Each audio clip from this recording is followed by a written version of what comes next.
আল্লাহ রাব্বুল আলামিন কুরআনুল কারীমের মধ্যে অসংখ্য অগণিত তালাক সম্পর্কে আল্লাহর কোরআন আল্লাহ তাআলা নাজিল করেছেন, অসংখ্য আয়াত। তো এই আয়াত, এত অসংখ্য আয়াত নাজিল করে আল্লাহ কি বুঝাইতে চাইছেন এটা আমি আপনাদেরকে একটু বলবো, খেয়াল করে শুনবেন। একটা মানুষ যখন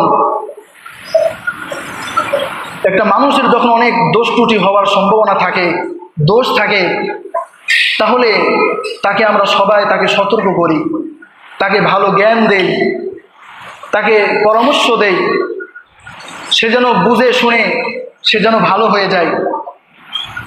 ভালো মানুষকে কিন্তু আমরা বেশি উপদেশ দেই না, পরামর্শ দেই না, কারণ সে ভালো।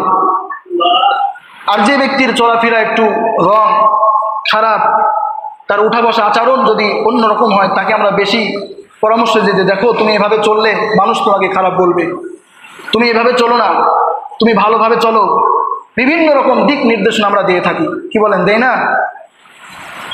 তো আল্লাহ রাব্বুল আলামিন এতগুলো আয়াত নাজিল করে এটাই বুঝাইতে চান যে মেয়েদের দোষ ত্রুটি বেশি।